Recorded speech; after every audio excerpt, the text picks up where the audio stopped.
ज्ञानेश्वरी अध्याय 18 भाग 3. श्री भगवानुवाच ईश्वरः सर्वभूतानां हृद्देशेऽर्जुन तिष्ठति भ्रामयन् सर्वभूतानि यंत्रारूढानि मायया. हे अर्जुना, शरीर रूप यंत्रावर जणू काय आरूढ झालेल्या सर्व भूतांना मायेच्या या योगाने फिरवणारा ईश्वर सर्व भूतांच्या हृदयात स्थित आहे. सर्व प्राण्यांमध्ये हृदयरूपी मोठ्या आकाशात ज्ञानवृत्तीच्या सहस्र किरणांनी युक्त असा जो ईश्वररूपी सूर्य उगवलेला आहे. जागृती इत्यादी 3 अवस्था हेच कोणी स्वर्गादी 3 लोक ते संपूर्ण प्रकाशून देह मी अशा विपरीत ज्ञानाने बुललेले वाटसरू त्या सूर्याने जागे केले. दृश्य जगदरूपी पाण्याच्या सरोवरात विषयरूपी कमळे उमलली असता पंच ज्ञानेंद्रिये व 6वे मन हे 6 पाय असलेल्या जीवरूपी भ्रमराकडून त्या कमळाचे सेवन तो ईश्वररूपी सूर्य करवितो. हे रूपक राहू दे. सर्व प्राणीमात्रांच्या ठिकाणी मी अमुक आहे अशा रीतीने स्फुरणारा तो अहंकार, तो पांघरून तो ईश्वर अखंड प्रगट आहे. तो ईश्वर आपल्या मायेचा पडदा पुढे लावून आतून एकटाच दोरी हलवतो व पडद्याच्या बाहेरच्या बाजूला 84 लक्ष योनीरूप छायाचित्रे नाचवितो. ब्रह्मदेवापासून तो किड्यापर्यंत सर्व प्राणीमात्रांना त्यांची योग्यता पाहून शरीराकार दाखवितो. तेव्हा जो देहाकार ज्या प्राण्यांच्या कर्मानुरूप त्यांच्यापुढे मांडला जातो त्या देहाकारावर तो प्राणी देहच मी आहे अशा अभिमानाने स्वार होतो. सुताची गुंडी जशी सुताने गुंडाळलेली असते, अथवा गवताची पेंडी जशी गवताच्या आळ्याने बांधलेली असते, अथवा पाण्यातील आपल्या प्रतिबिंबाला मूल जसे आपणच आहोत असे समजते, त्याप्रमाणे देहाच्या आकाराने आपल्याला दुसरे कल्पून जीव त्या देहाच्या ठिकाणी आत्मबुद्धी ठेवून प्रगट होतो. ऐक, याप्रमाणे शरीराकाररूपी यंत्रावर प्राणी बसून ईश्वर हा प्रारब्ध कर्माचे सूत्र हलवितो. तेव्हा ज्या प्राण्याला जे स्वतंत्र प्रारब्ध कर्मरूपी सूत्र मांडून ठेवलेले असते तो प्राणी त्या गतीला पात्र होऊनच लागतो. फार काय सांगावे. अर्जुना, वारा जसा गवताच्या काड्या आकाशात फिरवतो त्याप्रमाणे ईश्वर हा प्राण्यांना सर्व स्वर्ग संसारामध्ये फिरवितो. लोहचुंबकाच्या योगाने ज्याप्रमाणे लोखंड फिरू लागते त्याप्रमाणे ईश्वर सत्तेच्या योगाने प्राणी कर्मे करतात. अर्जुना, जसे एका चंद्राच्या सानिध्याने समुद्राधिक आपापली हालचाल करतात त्या समुद्राला भरती येते, चंद्रकांत दगडाला पाझर फुटतो, चंद्रविकासी कमलांचा व चकोर पक्षांचा संकोच नाहीसा होतो, त्याप्रमाणे कारणरूप आकाशाच्या ताब्यात असलेले अनेक प्राणी एका ईश्वराकडून चेष्टविले जातात व तो ईश्वर तुझ्या हृदयात आहे. अर्जुना, अर्जुनपणा न घेता तुझ्या हृदयात मी असे जे स्फुरते ते खरोखर त्या ईश्वराचे रूप आहे.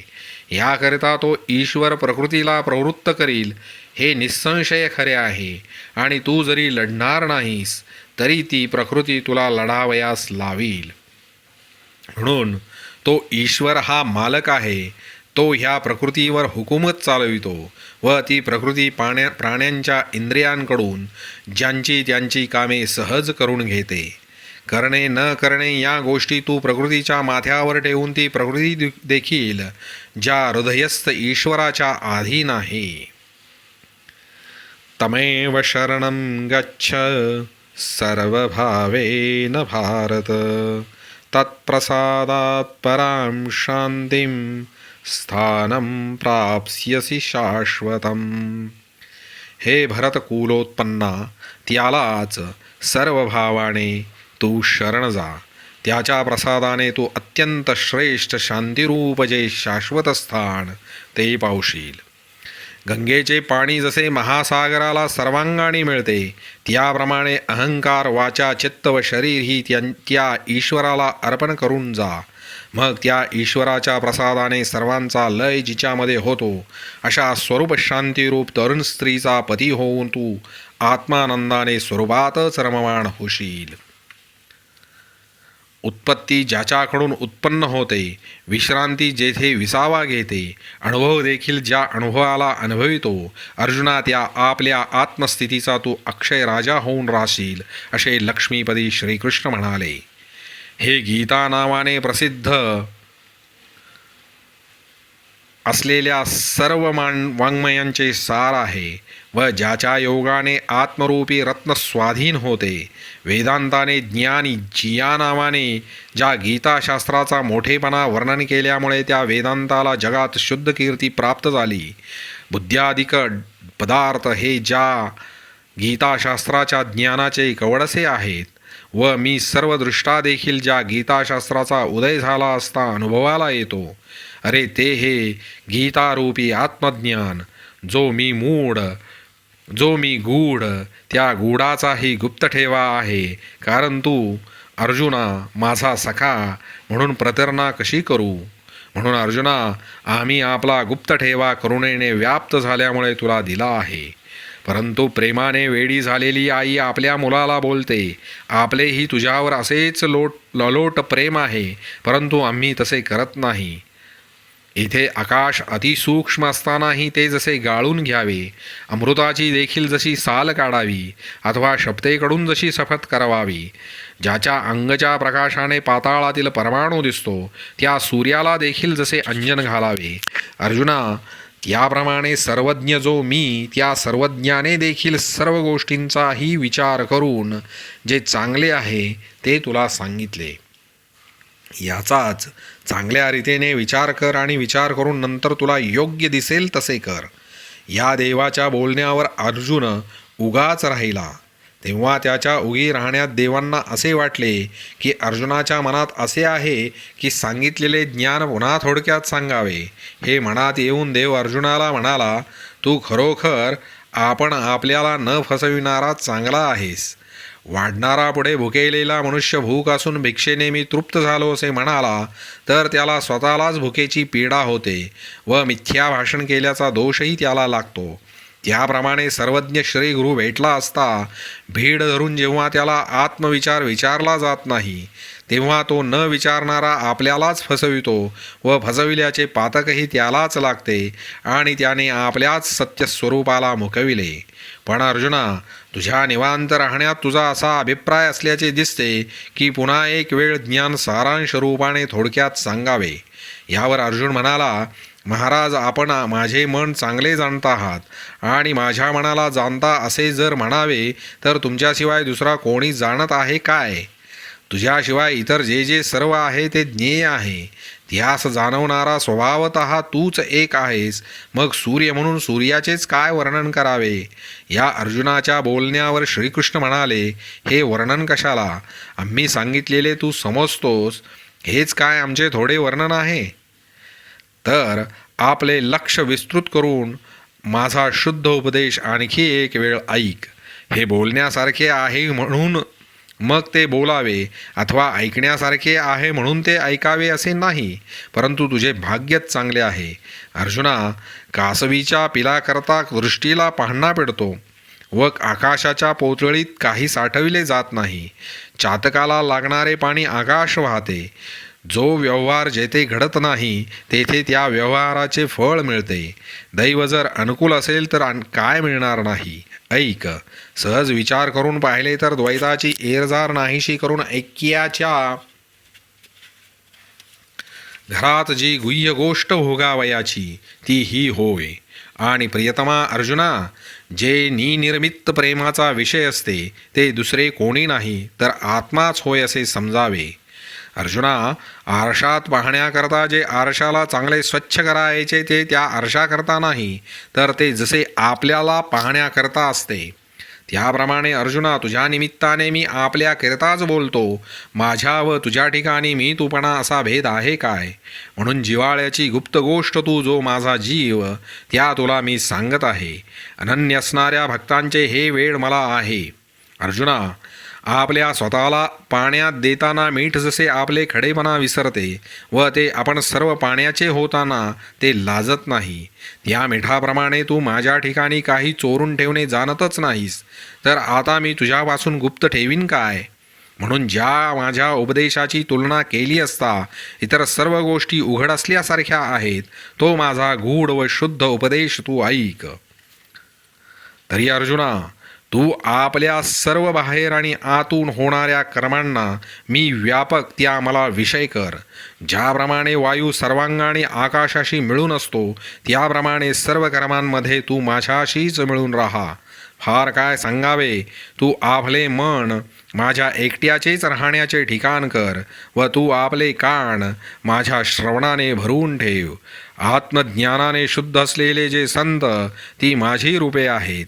त्या संताच्या ठिकाणी जशी सुंदर स्त्रीवर प्रेमाने दृष्टी पडते, तशी दृष्टी तू प्रेमाने पडू दे. मी सर्व जगाच्या राहण्याचे ठिकाण आहे. त्या माझी जी चांगली नावे आहेत, ती अंतःकरणी उतरण्याकरता वाचेच्या वाटेला लाव. हाताने करावयाची कामे अथवा पायाचे चालणे ते माझ्याकरता होईल तसे कर.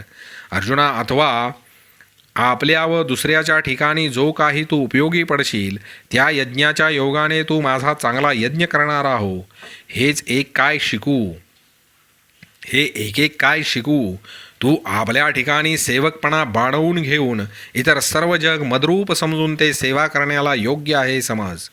तेव्हा प्राण्यांचा द्वेष नाहीसा होऊन सर्व ठिकाणी वारंवार नमस्कार करण्याला मीच काय तो एकटा शिल्लक राहीन. असे केले म्हणजे माझा परम आश्रय तुला प्राप्त होईल. असे झाल्यावर मग सर्व भरलेल्या जगात तिसऱ्याची गोष्ट जाऊन आम्हा तुम्हाला एकांत होऊन राहील. त्यावेळी कोणत्याही अवस्थेत तुला माझा व मला तुझा भोग घेता येईल. असे आयते सुख वाढेल.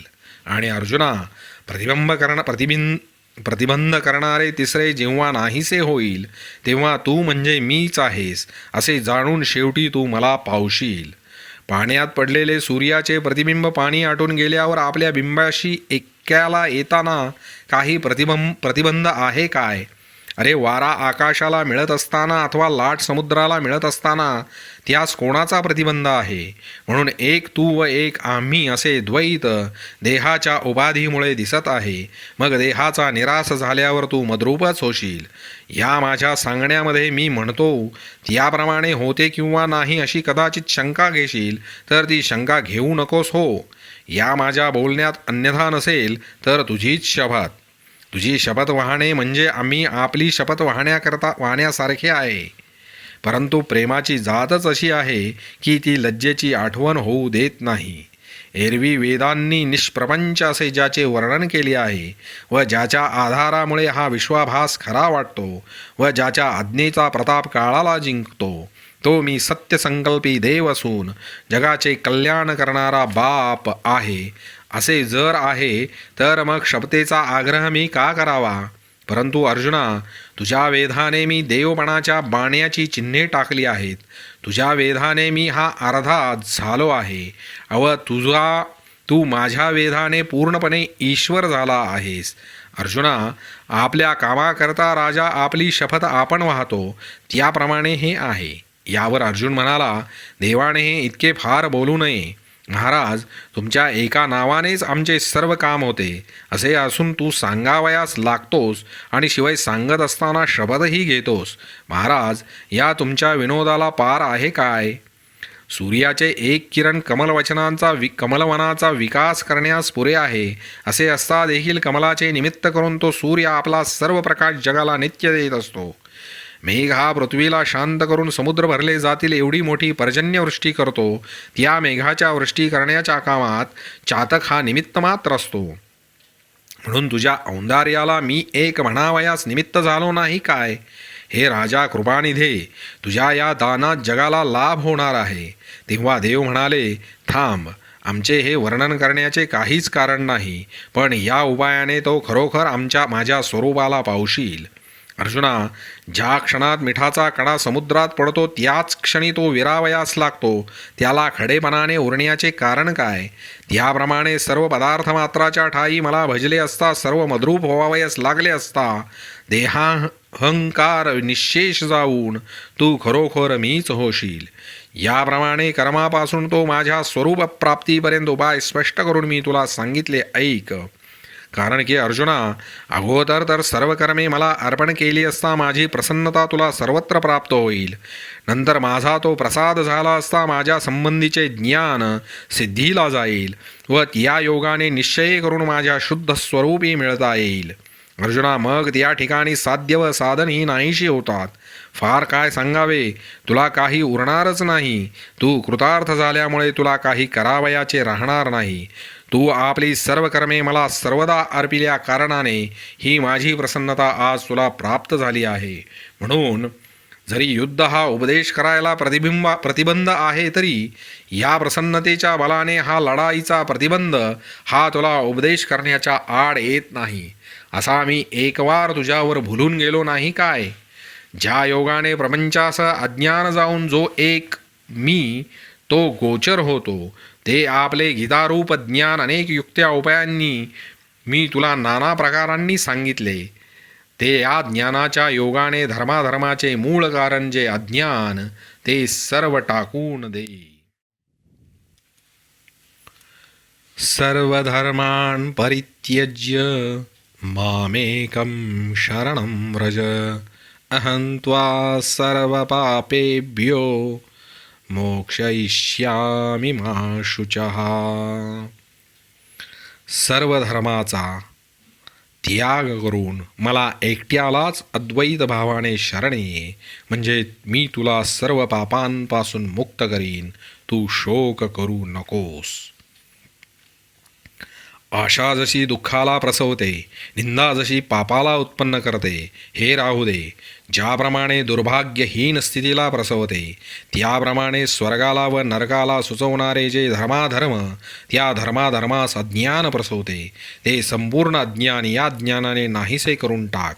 हातात दोरी घेऊन ज्याप्रमाणे सर्पाची कल्पना टाकून द्यावी, अथवा निद्रेच्या त्यागाने ज्याप्रमाणे स्वप्नातील प्रपंच टाकून द्यावा, किंवा कावीळ गेल्यावर ज्याप्रमाणे चंद्राचा पिवळेपणा नाहीसा होतो, अथवा रोग नाहीसा झाला म्हणजे तोंडाचा कडूपणा नाहीसा होतो.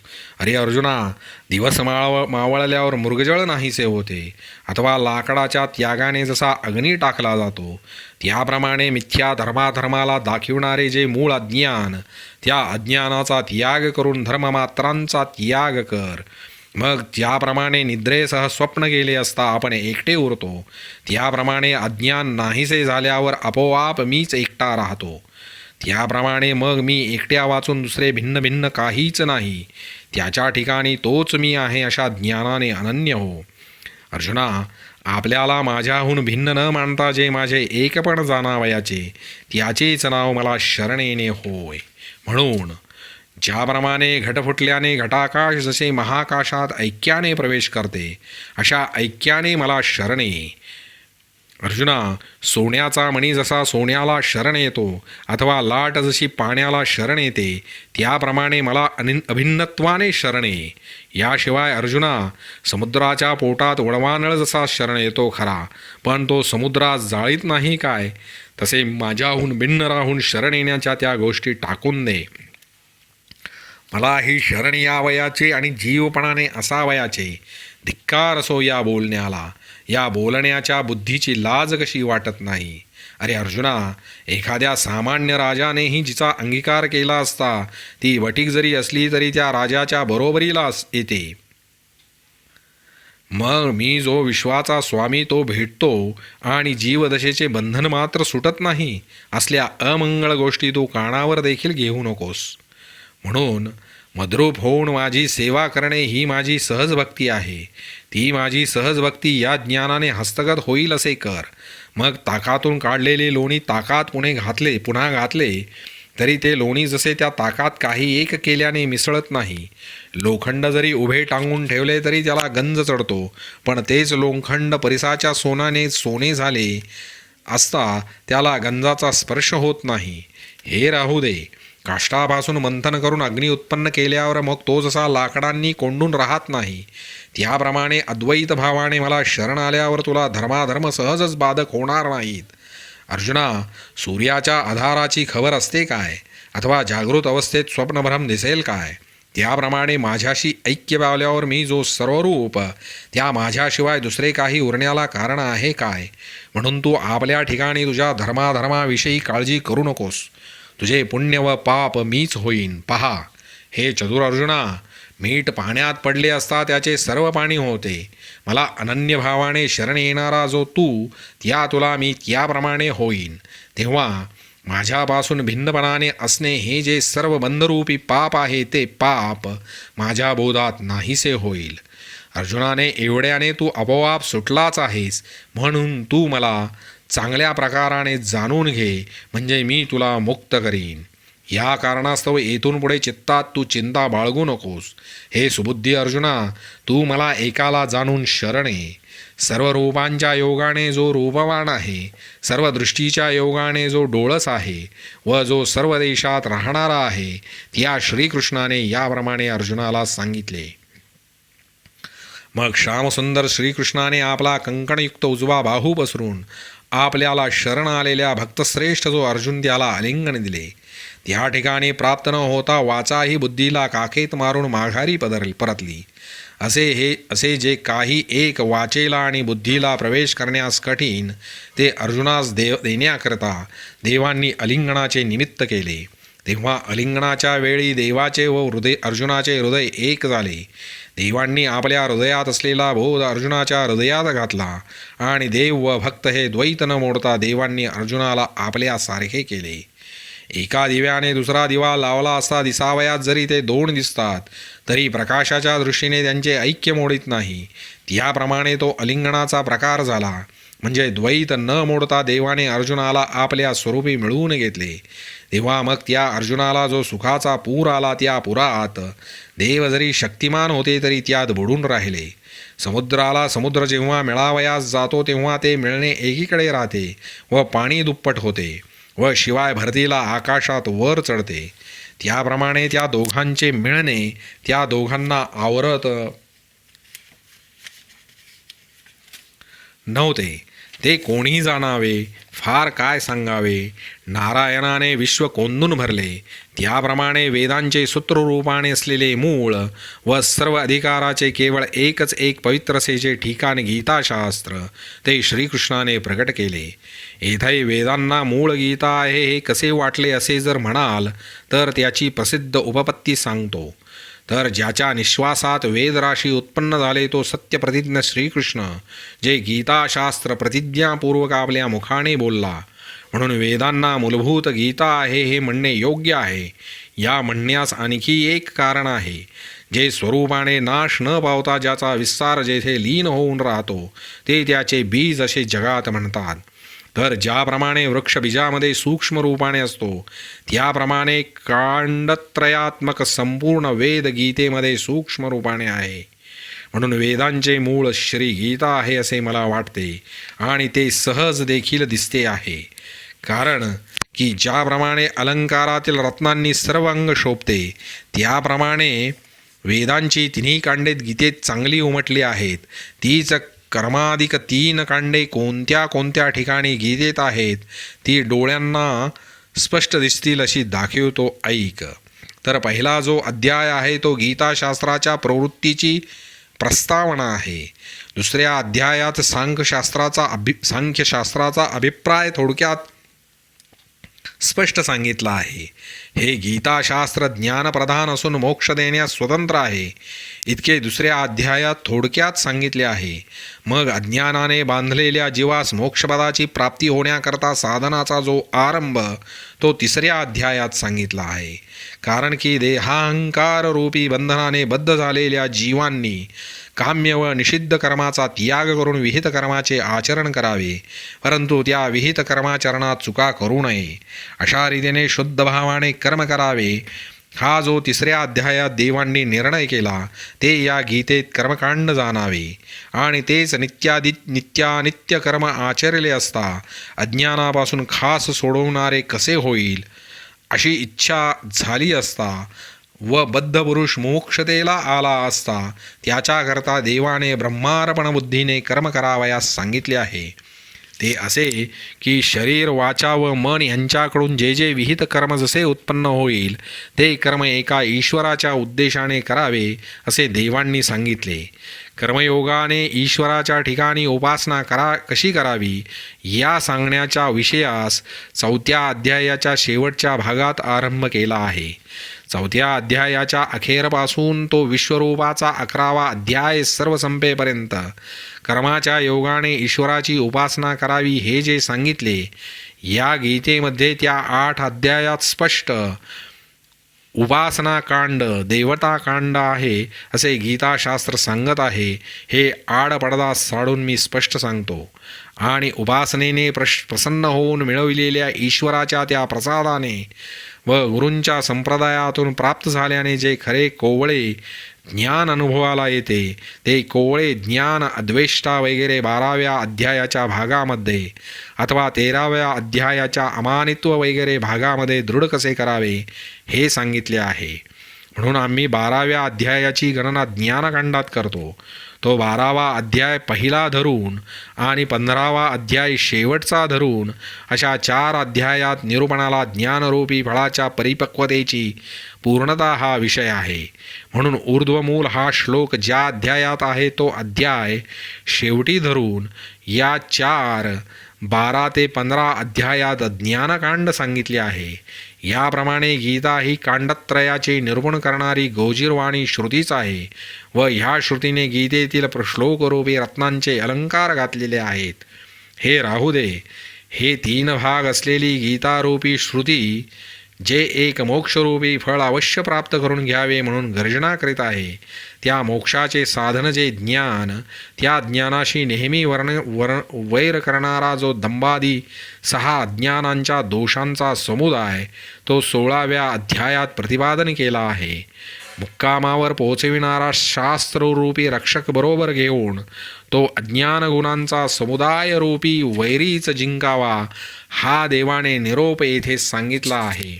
तोच या गीतेतील जेथे सांगितला आहे तोच या गीतेतील 17वा अध्याय होय. याप्रमाणे पहिल्या अध्यायापासून तो शेवट 17व्या अध्यायापर्यंत देवांनी आपला निश्वास जो वेद तो स्पष्ट करून दाखविला. त्या पहिल्या अध्यायापासून तो 17व्या अध्याया अखेरेपर्यंत 17 अध्यायात सांगितलेल्या संपूर्ण अर्थमात्रांच्या तात्पर्यांचे एकीकरण जेथे केले आहे तो हा 18वा शेवटला अध्याय आहे पहा. याप्रमाणे श्री भगवद्गीतारूपी काव्यग्रंथ हा सर्व ज्ञानाचा समुद्र आहे व हा औंदार्याने अधिक असलेला मूर्तिमंत वेदच आहे असे समज. वेद मूळचाच संपन्न आहे, परंतु त्याच्यासारखा दुसरा कोणी कृपण नाही, कारण की तो 3 वर्णांच्याच कानाला लागला. संसार दुःखात सापडलेल्या इतर स्त्री शूद्रादिक प्राण्यांना आपल्या ज्ञानाचा लाभ घेण्यास अधिकार नाही असे ठरवून वेद स्वस्थ राहिला. तर विचार केला असता मला असे दिसते की तो आपला मागील कमीपणा नाहीसा करण्यासाठी व वाटेल त्याला सेवन करण्यास योग्य होण्याकरता वेद गीता रूपाने प्रगट झाला आहे. वेद सर्वांनी सेवन करण्यास योग्य झाला नाही काय? हा गीतारूपी वेद अर्थाने मनात प्रवेश करून श्रवणाने कानाला लागून व जपाच्या निमित्ताने मुखात वास्तव्य करून गीतेचा जो पाठ जाणणारा आहे त्याच्या संगतीला राहून व गीता लिहून ती पुस्तकरूपाने बाळगणे, अशा ज्या निमित्ताने संसाराच्या चव्हाट्यावर शुद्ध मोक्षसुखाचे चांगले अन्नसत्र गीतेच्या रूपाने वेद घालीत आहे. परंतु अंतरिक्षात विहार करण्यास, पृथ्वीवर बसण्यास व सूर्याच्या प्रकाशाला वावरण्यास आधार जसे आकाश आहे, त्याप्रमाणे गीता सेवन करीत असताना ती कोणीही सेवन करणारामध्ये उत्तम अधम अशी निवड करीत नाही व मोक्षाच्या दानाने सर्व जगाला सारखी शांत करते. याकरता मागच्या अपवादाला भिवून वेद हा गीतेच्या पोटात शिरला आणि आता तो चांगला कीर्ती पावला आहे. म्हणून वेदांचे चांगले सेवन करण्याकरता जे मूर्तिमंत रूप ते हे श्रीकृष्णांनी अर्जुनाला उपदेशलेली श्री गीता आहे. परंतु वासराच्या प्रेमाने लाभणारे गायीचे दुभते जसे घरातील सर्व माणसांच्या उपयोगास येते, त्याप्रमाणे अर्जुनाच्या निमित्ताने जगाचा उद्धार झाला. चातकाच्या दयेने मेघ जसा पाणी घेऊन धावत येतो, तेव्हा जसे स्थावर जंगमात्मक जग शांत होते, अथवा अनन्यगतीच्या कमळाकरता सूर्य वेळोवेळी उदयास येतो, की त्याबरोबर त्रिभुवनातील लोकांच्या डोळ्यांना सुख होते, त्याप्रमाणे अर्जुनाच्या निमित्ताने लक्ष्मीपदी श्रीकृष्णांनी गीता प्रकट करून जगाचे जन्म मरणा एवढे थोर ओझे दूर केले. सर्व शास्त्ररूपी रत्नांचे तेज प्रकट करणारा हा त्रैलोक्यात लक्ष्मीपदीच्या मुखरूपी आकाशातला गीतारूपी सूर्य नाही काय, जो अर्जुन या गीतारूपी ज्ञानाला योग्य झाला व ज्या अर्जुनाने गीताशास्त्ररूपी स्वतंत्र कोट जगाला केला आहे, तो अर्जुन ज्या कुळात उत्पन्न झाला ते कुळ पवित्र व धन्य आहे. हे राहू द्या. मग त्या सद्गुरू श्रीकृष्णांनी आपले आशी झालेले ऐक्य परत द्वैत्वाला आणले. अर्जुनाला देहबुद्धीवर आणला. नंतर देव अर्जुनास म्हणाले की अर्जुना, हे गीताशास्त्र तुझ्या अंतःकरणाला पटले ना? तेव्हा अर्जुन म्हणाला, देवा, आपल्या कृपेने हे शास्त्र मला पटले. तर अर्जुना, ठेवा प्राप्त होण्याला भाग्य लागतेच, परंतु प्राप्त झालेला ठेवा भोगण्याचे भाग्य हे क्वचितच असते. क्षीरसमुद्रा एवढे विरजले न जाणारे दुधाचे भांडे मंथन करताना देवास व दैत्यास केवढे सायास पडले.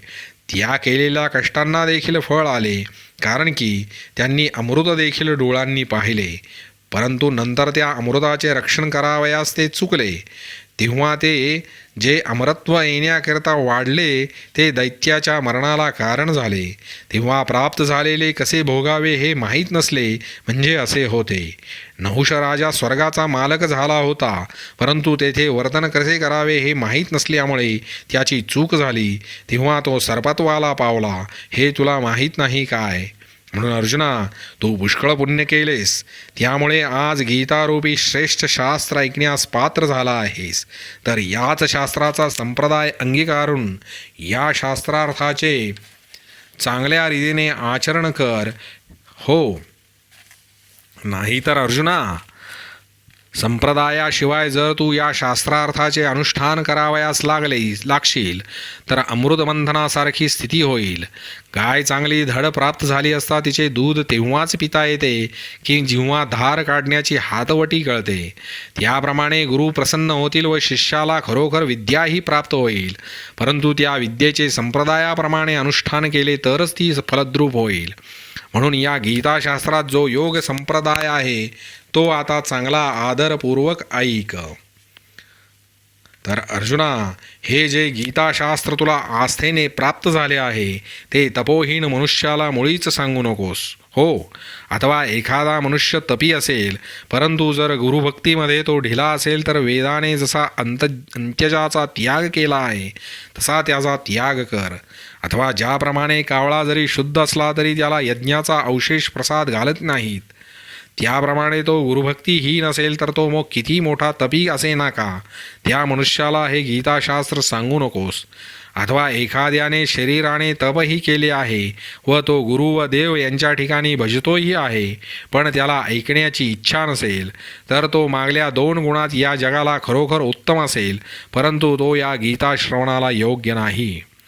मोती वाटेल तसे उत्तम असेल, परंतु त्याला जर वेज नसेल तर त्याच्यात सूत प्रवेश करील काय? समुद्र गंभीर आहे हे कोण नाही म्हणतो, परंतु त्या सागरावर पाऊस पडला तर तो व्यर्थ जातो. तृप्त झालेल्या माणसाला दिव्यान्न वाढून मग ते व्यर्थ घालवावे, त्याऐवजी ते अन्न भुकेलेल्या मनुष्याला उदारपणे का देऊ नये? म्हणून वाटेल तसा योग्य असतो, परंतु त्याच्या ठिकाणी जर गीता श्रवणाची चाड नसेल तर त्याला चुकून सहज देखील गीता सांगू नकोस. हो, रूप विषयाला चांगला जाणणारा डोळा आहे खरा, पण तो सुवास घेण्यासाठी पुढे करून काय उपयोग? म्हणून जेथे जे योग्य असेल तेथे तेच फळाला येते. म्हणून अर्जुना, ज्यांना गीता सांगावयाची ते तपस्वी व गुरुभक्त आहेत हे तर पहावेच, परंतु त्यांच्या ठिकाणी जर गीताशास्त्र श्रवणाविषयी उत्कट इच्छा नसेल तर त्यांचा त्यागच करावास. अथवा तप व गुरुभक्ती असून गीता श्रवणाच्या ठिकाणी उत्कृष्ट आहे अशी सामग्री जरी तू पाहिलीस तरी पण गीताशास्त्र निर्माण करणारा व सर्व लोकांचे नियमन करणारा जो मी त्या मला जो सामान्य समजेल, माझ्या भक्तांना व मला दुष्टपणाने बोलणारे असे जे कोणी आहेत त्यांना तू गीताशास्त्र देण्यास योग्य असे समजू नकोस. त्यांची असलेली इतर सर्व सामुग्री म्हणजे दिव्या वाचून रात्रीची जशी ठाणवाई असते तशी समजावी. शरीर गोरे व तरणे असून शिवाय त्या शरीरावर दागिनेही घातलेले आहेत, परंतु जसे ते शरीर एका प्राणाने रहित असावे. सोन्यांचे सुंदर घर निर्माण केले आहे, परंतु त्याचे दार नागिनीने अडविलेले असावे. सुंदर दिव्यान्न तयार केलेले आहेत, पण त्यामध्ये कालकुष्ट विष मिसळले असावे. हे राहू दे. अथवा जशी आतून कपटाने भरलेली मैत्री असावी. हे प्रबुद्ध अर्जुना, जो माझ्या भक्ताची अथवा माझी निंदा करतो त्याचे तप, गुरुभक्ती व धारणाशक्ती त्याप्रमाणे व्यर्थ आहेत असे समज.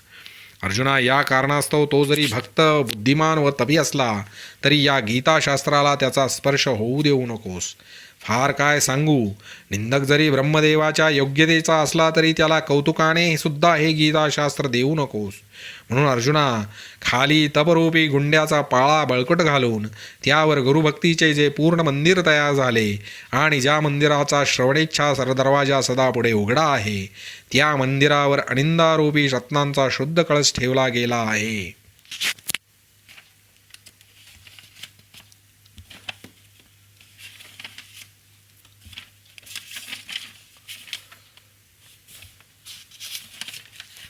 अशा भक्तरूपी शुद्ध मंदिरात गीता हाच कोणी रत्नांचा ईश्वर, त्याची प्राणप्रतिष्ठा कर. मग तू जगात माझ्या योग्यतेला येशील. कारण मी ओंकार हा ओम या अक्षराच्या रूपाने अ उ म त्रिमात्रिकेच्या पोटात गर्भवासामध्ये अडकला होता. तो वेदांचे बीज जो ओंकार तो गीतेच्या विस्ताराने विस्तारला गेला. अथवा ही गीता जणू काय गायत्रीच श्लोकरूपी फळांनी व फुलांनी प्रफुल्लित झाली. आईशिवाय ज्या बालकाला दुसरे जीवन नाही त्या बालकाची व आईची जशी गाठ घालून द्यावी त्याप्रमाणे गायत्री मंत्राचे रहस्य सांगणाऱ्या त्या गीतेची माझ्या भक्तांना ओळख करून देतो. आणि शरीररूपी अलंकार घालून तो माझ्याहून वेगळेपणाने जेव्हा असतो तेव्हाही जीव प्राणाने तोच मला आवडतो. ज्ञानी, कर्मठ व तापसी ही जी माझी अंतरंग माणसे आहेत त्यामध्ये तो एकच मला जसा आवडतो. अर्जुना, तो भक्तजनांच्या समुदायामध्ये गीता सांगतो तसा या सर्व पृथ्वी तलावर मला दुसरा कोणी दिसत नाही. मी गीता सांगणारा आहे असा अभिमान न ठेवता केवळ मी जो ईश्वर त्या माझ्या लोभाने जो ही गीता सांगत असताना संताच्या सभेला भूषण होतो. झाडास फुटणाऱ्या कोवळ्या पानाप्रमाणे अंगावर रोमांच उभे करीत व हळूहळू वाहणाऱ्या वाऱ्याने हालणाऱ्या झाडाप्रमाणे आनंदाने शरीर डोलवीत मकरंदाच्या रसाने फुले जशी डवळतात त्याप्रमाणे डोळे आनंदाश्रूंनी भरून आणि कोकिळ पक्षाच्या पंचमस्वराप्रमाणे कंठ दाटून धन्यतेचे उद्गार बोलावण्यास लावीत. जणू काय माझ्या भक्तरूपी बगीचातील हा गीता व्याख्यातारूपी वसंतच प्रवेश करतो. अथवा आपल्या जन्माचे फळ मिळाले असे चकोराला वाटवीत चंद्र जसा आकाशात उगवतो अथवा नवा मेघ मोरांना ओ देत जसा प्राप्त होतो त्याप्रमाणे सज्जनांच्या समुदायामध्ये तो माझ्या स्वरूपाची प्राप्ती व्हावी ह्या हेतूने गीता श्लोकरूपी पुष्कळ रत्नांचा वर्षाव करतो, म्हणजे गीतेच्या श्लोकाचे जो व्याख्यान करतो. अर्जुना, मग मागे होऊन गेलेले अथवा पुढे होणारे भक्त यांचा विचार करता त्यामध्ये तो गीता सांगणारा जितका मला आवडतो तितका निश्चयाने दुसरा कोणी आवडत नाही.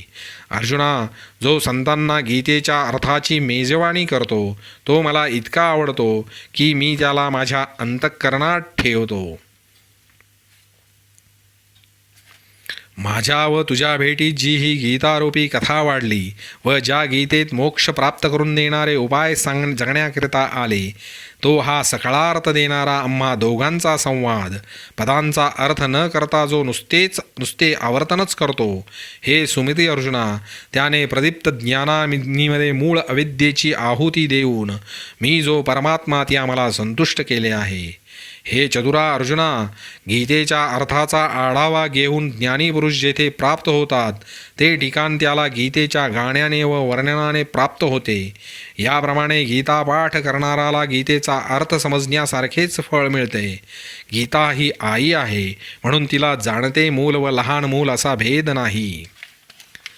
आणि परमार्थाच्या सर्व मार्गांची निंदा करणे टाकून गीतेच्या श्रवणाच्या ठिकाणी शुद्ध आस्थेने जो श्रद्धा ठेवून राहतो त्याच्या कानात गीतेची अक्षरे प्रविष्ट होतात न होताच तोच पाप तात्काळ पळून जाते. जसा अरण्यामध्ये अग्नी एकदम शिरला असता त्या अरण्यात राहणारे प्राणी जिकडे वाट सापडेल तिकडे पळतात, अथवा उदय पर्वताच्या रांगावर सूर्य झळकण्याबरोबर अंधार आकाशाच्या पोकळीत नाहीसा होतो, त्याप्रमाणे जेथे गीतेचा गजर कानरूपी महाद्वारात होतो तेथे सृष्टीच्या आरंभापासूनचे पाप जाते. याप्रमाणे पुढील जन्मपरंपरा स्वच्छ शुद्ध व पुण्यरूप होते. यापेक्षा आणखी अलोट फळ प्राप्त होते, कारण की या गीतेची जितकी अक्षरे कानाच्या वाटेने आत शिरतील तितके पूर्ण अश्वमेध होतात. म्हणून गीता श्रवणाने पापे जातात आणि धर्माचा उत्कर्ष होतो. त्या योगाने शेवटी स्वर्गाच्या राज्याचे ऐश्वर्य प्राप्त होते. तो मजकडे येण्याकरता पहिला मुक्काम स्वर्गात करतो, मग जेथपर्यंत त्याला वाटेल तेथपर्यंत स्वर्गभोग भोगतो आणि नंतर मलाच येऊन मिळतो. अर्जुना, ऐकणाराला व वाचणाराला याप्रमाणे गीता ही मी जो ब्रह्मानंद त्या रूपाने फलद्रूप होते. फार काय सांगू, एवढ्याकरता हे राहू दे. परंतु ज्या कारणाकरता गीताशास्त्र तुला सांगण्याची खटपट केली त्या तुझ्या कामाविषयी विचारू. तर अर्जुना, हा सर्व शास्त्र सिद्धांत तू एकाग्र चित्ताने श्रवण केल्यावर तो तुझ्या मनात ठसला आहे किंवा नाही सांग बरे. आम्ही जसा ज्या रीतीने या गीताशास्त्रांचा कानांना हिशेब दिला तसाच तो तुझ्या कानांनी तुझ्या चित्तात आणून दिला की नाही, अथवा मध्येच त्यांनी साड लवंड आली किंवा अनादराने ते टाकून दिले. जसे आम्ही तुला सांगितले तसेच जर तुझ्या अंतःकरणापर्यंत पोहोचले असेल तर मी जे विचारीन ते लवकर सांग. अरे अर्जुना, स्वरूपाच्या अज्ञानापासून उत्पन्न झालेल्या मोहाने तुला मागे भ्रमात पाडले होते. तो मोह अजून आहे की नाही हे फार काय विचारू, सांग. अमुक एक कर्म मी करीन अथवा अमुक एक मी करणार नाही हे केवळ आपल्या हाती आहेसे तुला अद्याप वाटते काय? अर्जुना, हा पूर्ण आत्मानंदरूपी रसाने विरघळून जाईल म्हणून या प्रश्नाच्या निमित्ताने अर्जुनाला भेदाच्या स्थितीत आणला. अर्जुन पूर्ण ब्रह्म झाला तरी पुढील कार्यार्थ साधण्याकरता मर्यादा श्रीकृष्णनाथ उल्लंघून देईना. एरवी जो सर्वज्ञ श्रीकृष्णनाथ आपल्या उपदेशाचा परिणाम जाणत नव्हता काय, परंतु वर सांगितलेल्या कारणाकरताच देवाने प्रश्न विचारला. याप्रमाणे प्रश्न करून नसतेच अर्जुनपण आणून देवाने आपण अर्जुनाला प्राप्त झालेली पूर्ण स्थिती स्वतः अर्जुनाला बोलावयास लावली. मग क्षीरसागरातून बाहेर निघून आपल्या किरणांच्या समुदायाने अलंकृत असा पूर्ण चंद्र क्षीरसागरापासून स्वरूपाने वेगळा न होता जसा आकाशात निराळा झालेला दिसतो, त्याप्रमाणे मी ब्रह्म आहे अशा समजुतीवर असतो त्यावेळी जगाचे भान नाहीसे होते. मग जगच ब्रह्मत्वाने भरून गेलेले आहे असे वाटते. नंतर ही समजूत देखील तो सोडून देतो. तरी पण ब्रह्मपण सुद्धा आपोआप जिरून जाते. याप्रमाणे केव्हा मी ब्रह्म हे स्फुरण टाकीत व केव्हा मी हे ब्रह्म स्फुरण घेत, तो देहाच्या हद्दीवर मी अर्जुन या नावाने मोठ्या कष्टाने उभा राहिला. मग थरथर कापणाऱ्या तळहातांनी रोमांच उभे राहिलेले दाबून, सर्व अंगावर आलेल्या घामाचे बिंदू जिरवून, प्राणक्षोभाने डोलणाऱ्या अंगाला अंगाचाच आधार देऊन, हालचालीला विसरून स्तब्ध राहिला. दोन्ही डोळ्यांच्या कडातून आनंदाश्रू अमृताचे लोट वाहत होते. त्यांना आवरून नाना प्रकारच्या उत्कंठेच्या गर्दीने गळ्यात बांध बसला होता. त्या उत्कंठाची गर्दी हृदयात दाबून वाचा विस्कळीत झाली होती. ती प्राणाने सावरून क्रमरहित श्वासोच्छ्वास जागच्या जागी व्यवस्थित करून मग अर्जुन म्हणाला, तुझ्या ठिकाणी मोह आहे असे तुला वाटते काय? असे देवा तुम्ही मला विचारता काय? तो मोह अर्जुन उवाच नष्टो मोहस्मृतिर्लब्ध्वा त्वत्प्रसादान्मयाच्युत स्थितोऽस्मि गतसन्देह करिष्ये वचनं तव. अर्जुन म्हणाला, हे अच्युता, तुझ्या कृपेमुळे मोह नष्ट झाला. मला माझ्या खऱ्या स्वरूपाचे स्मरण झाले. मी संशयरहित झालो आहे. आता तुझी जी आज्ञा असेल ती मी पाळीन. मग अर्जुन म्हणाला, तुझ्या ठिकाणी मोह आहे असे तुला वाटते काय? असे देवा तुम्ही मला काय विचारता? तो मोह आपले ठिकाण घेऊन सपरिवार गेला. सूर्याने डोळ्याच्या जवळ येऊन अंधार भासतो काय असे डोळ्यांना विचारावे. हे त्याचे वेड्यासारखे विचारणे कोणत्या तरी गावात सरते होईल काय? त्याप्रमाणे श्रीकृष्ण राजा, तुम्ही आमच्या डोळ्यांनी प्रत्यक्ष दिसत आहात. ही एकच गोष्ट कोणची गोष्ट करण्याला पुरणार नाही. शिवाय ते कोणत्याही उपायांनी जाणता येणार नाही. जे कोणत्याही उपायांनी जाणता येणार नाही ते आईपेक्षा अधिक प्रेमाने तू तोंड भरून सांगतोस. आता महाराज, माझ्या ठिकाणी मोह आहे की नाही असे आपण काय विचारता? मी तुझ्या स्वरूपाच्या प्राप्तीने कृतकृत्य झालो. पहा, मी अर्जुन आहे अशा देहतादात्म्याने अडकलो होतो. तो तुझ्याशी ऐक्य पाहून मुक्त झालो. आता तू पुसणे व मी सांगणे या दोन्ही गोष्टी उरल्या नाहीत. तुमच्या प्रसादाने प्राप्त झालेल्या आत्मबोधाने त्या मोहाचे मूळ अज्ञान मी आपल्या ठिकाणी शिल्लक राहू देणार नाही. आता हे देवा, अमुक एक करावयाचे व अमुक एक करावयाचे नाही, हे ज्या द्वैतापासून उत्पन्न होते त्या द्वैतात सर्व ठिकाणी तुझ्याशिवाय मला काही दिसत नाही. याविषयी माझ्या ठिकाणी संशयाचे काहीच उरले नाही. तर निश्चय करून जेथे कर्माचा संबंध नाही ते ब्रह्मस्वरूप मी झालो आहे. तुझ्या कृपेने माझे आत्मस्वरूप मला प्राप्त होऊन माझे कर्तव्य निश्शेष गेलेच. परंतु आता प्रभो, तुझ्या आज्ञे वाचून मला दुसरे काही कर्तव्य राहिले नाही. कारण की जे दृश्य असे आहे की ते इतर दृश्यांचा नाश करते, जे दुसरे असून द्वैताचा नाश करते, जे एकच आहे पण सर्व देशात सर्व काळ वास्तव्य करते, ज्याच्या संबंधाने संसार बंध नाहीसा होतो, ज्याची आशा केली असता इतर सर्व आशा नाहीशा होतात व जे भेटले असता आपल्या ठिकाणी सर्व भेटते, ज्याच्या प्रेमाकरता अद्वैत बोधाचे उल्लंघन करावे लागते व जी एकाकीपणाला मदत करते, अशी माझी गुरुमूर्ती तू आहेस. आपणच स्वतः ब्रह्म होऊन कृत्य व अकृत्य यांचे प्रयोजन नाहीसे करून मग ज्याची अमर्याद सेवा करावी. गंगा समुद्राचा उपभोग घेण्यास गेली व समुद्राजवळ जाताच समुद्र झाली, त्याप्रमाणे ज्याने आपल्या भक्तांना आपल्या पदाचा उत्तम वाटा दिला, तो तू माझ्या निर्मित व सेवा करण्यास योग्य असा गुरु आहे. मग हाच तुमचा मला ब्रह्मता देण्याचा उपकार मी का मानतो म्हणून म्हणाल तर माझ्या व तुमच्यामध्ये जो भेदाचा प्रतिबंध होता तो दूर करून तुम्ही सेवा सुख गोड केलेत. हे सर्व देवातील श्रेष्ठ देवराया, तर आता तू वाटेल त्याविषयी मला आज्ञा दे. मी तुझ्या आज्ञेप्रमाणे करीन. अर्जुनाच्या या बोलण्याने देव सुखाने भुलून नाचू लागले व म्हणाले की सदा सफळ असणारा विश्वाचे फळ व साध्य जो मी, त्या मला हा अर्जुन फळ झाला. आपला मुलगा जो चंद्र त्याने उन्हैपणा टाकून तो पूर्ण झाला असे समजून क्षीर समुद्र आपली मर्यादा विसरतच नाही काय? याप्रमाणे संवादाच्या बहुल्यावर कृष्ण व अर्जुन दोघांमध्ये ऐक्यतेचे लग्न लागलेले पाहून संजय आनंदाने उचंबळला. त्या आनंदाच्या भरतीने मग संजय धृतराष्ट्राला म्हणाला, महाराज, आपण दोघे व्यासांकडून कसे रक्षिले गेलो ऐका. आज जगातील पदार्थ पाहण्याची जी चर्मदृष्टी तीही ज्या तुम्हास नाही, त्या तुम्हास अतिंद्रिय पदार्थ दाखविणाऱ्या ज्ञानदृष्टीच्या व्यवहारात आणले आणि रथ चालविण्यास जे घोडे लागतात ते घोडे घेण्यासाठी तुम्ही ज्या आम्हाला ठेवले, त्या आम्हाला या गोष्टी श्रीकृष्णार्जुनाचा संवाद व्यासकृपेने ऐकण्यास मिळत आहे. शिवाय आणखी युद्धाचा अनर्थ असा भयंकर आरंभिला आहे की या युद्धामध्ये उभय पक्षांपैकी कोणीही पराभूत झाले तरी त्यात आपलाच पराभव होईल.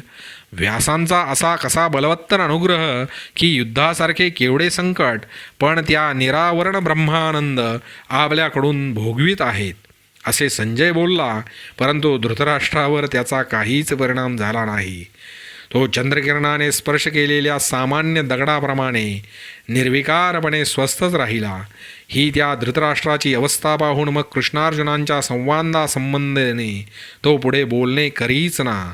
परंतु मुखाने वेडा झाले असल्याकारणाने तो तसाच बोलत राहिला.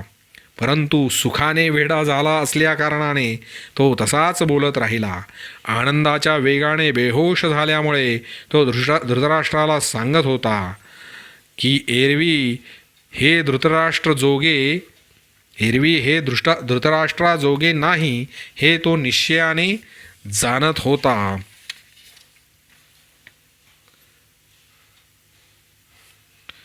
संजय म्हणाला, याप्रमाणे तुझ्या भावाचा मुलगा अर्जुन बोलला ते श्रीकृष्णाला गोड वाटले. अहो महाराज, पूर्व समुद्र व पश्चिम समुद्र या नावांनाच काय तो वेगळेपणा आहे. बाकी सर्व पाणी जसे एकच आहे त्याप्रमाणे श्रीकृष्ण आणि अर्जुन असा भेद त्याच्या देहाभाव आणि देहासंबंधाने दिसतो. मग महाराज, संवादाच्या ठिकाणी त्यांच्यात काहीच भेद राहत नाही. आरशापेक्षा स्वच्छ असे दोन पदार्थ जर एकमेकांसमोर आले तर तेथे एकमेकास आपण आपल्याला पाहतात. त्याप्रमाणे देवासह अर्जुन आपल्याला देवाच्या ठिकाणी पाहत होता आणि श्रीकृष्ण आपल्याला अर्जुनासह अर्जुनाच्या ठिकाणी पाहत होता. श्रीकृष्ण ज्या स्वरूपात देव भक्ताकरिता अवकाश पाहत होते, अर्जुनही त्याच स्वरूपात आपल्याला व देवाला अशा दोघांना अवकाश पाहत होता. आणखी काहीच नाही म्हणून काय करतील, दोघे एकपणाने नांदत आहेत पहा. आता भेद नाहीसा झाला तर प्रश्नोत्तर कसे घडेल, अथवा भेदच जर राहिला तर संवाद सुख कसे प्राप्त होईल. असे द्वैत मनाने बोलत असता संवादाने द्वैताचा ग्रास करणारे असे जे दोघांचे बोलणे ते मी ऐकले. दोन आरसे स्वच्छ करून एकमेकांपुढे ठेवले असता कोणता आरसा कोणत्या आरशाला पाहतो म्हणून कल्पना करावी, अथवा एका दिव्यासमोर दुसरा दिवा ठेवला असता कोणाला कोणाचा उपयोग आहे हे कोणी जाणावे, अथवा एका सूर्यापुढे दुसरा सूर्य उगवला तर प्रकाशक कोण व प्रकाश्य कोण हे काय सांगावे. याचा पक्का निश्चय करण्यास गेले तर निश्चय कुंठित होतो. ते दोघे कृष्णार्जुन संवादाने इतके सारखे झाले. महाराज, दोघांचे दोन ओघ मिळत असताना त्या दोन ओघांना मिळण्याचे थांबवण्याकरता जर मध्ये मीठ उभे राहिले तर मधल्या मिठाचे एका निमिषात पाणी होईल. याप्रमाणे श्रीकृष्ण व अर्जुन हे दोघे बोलले. त्यांच्या त्या बोलण्याचा मी मनात विचार करीत असता माझाही प्रकार तोच झाला आहे. असे संजय थोडेसे म्हणतो तोच अष्टसात्विक भावांनी त्याची मी संजय अशी देहस्मृती हरण करून कोठे गेली ते कळेना. जसे अंगावर रोमांच उभे राहत होते तसे शरीर अकुंचित होत होते व एवढा कंप, स्तंभ व स्वेद यांना जिंकित होता. अद्वयानंदाच्या स्पर्शाने डोळे डबडबून प्राण्याने भरले. ते अश्रू नव्हे तर जसे डोळ्यांना पाझरच फुटले होते. पोटात काय मावत नव्हते कोणास माहीत. गळ्यात काय अडकत होते हे माहीत नाही. हुंदक्यामुळे वाचा उमटण्याचे बंद पडले होते. फार काय सांगावे. अष्टसात्विक भावांच्या योगाने अतिशय बोबडी वळली असता संजय हा कृष्णार्जुनाच्या संवाद सुखाचा चव्हाटा झाला. त्या सुखाची जात अशी की ते आपण होऊन शांती धरते व मग पुन्हा त्या योगाने संजयाला देहस्मृती मिळाली. तेव्हा स्थिरावत असलेल्या आनंदाने संजय म्हणतो, महाराज, जे उपनिषदांना माहीत नाही ते व्यासांच्या कृपेने मी ऐकले. ती कथा ऐकताच माझे ब्रह्मभावाशी ऐक्य झाले व मी तूपणासह अज्ञानदृष्टी नाहीशी झाली. हे सर्वच योग ज्या ठिकाणाला येणारे मार्ग आहेत त्या श्रीकृष्णाचे वाक्य व्यासांनी मला सुलभ केले आहे. अहो महाराज, अर्जुनाच्या निमित्ताने आपणच दुसरे अर्जुन असे बनवून आपल्याकरता जे देव बोलले. महाराज, जेथे माझे कान अधिकाराला प्राप्त झाले, गुरुच्या स्वतंत्र सामर्थ्याने मी काय वर्णन करू. हे बोलत असताना संजय आश्चर्यचकित झाला व त्या योगाने त्याची देहस्मृती गेली. ते कसे तर ज्याप्रमाणे रत्नाच्या ठिकाणी जसे रत्नाचे तेज रत्नाच्या मूळ स्वरूपाला झाकीत येते, हिमालय पर्वतावरील सरोवरे चंद्रोदय झाले असता स्फटिकासारखी घट्ट होतात, तर मग सूर्योदय झाल्यास त्यास पुन्हा पाजर फुटतात, त्याप्रमाणे देहस्मृतीवर आल्यावर संजय तो संवाद चित्तात और पुन्हा आणि पुन्हा त्याची तीच अवस्था होत होती. मग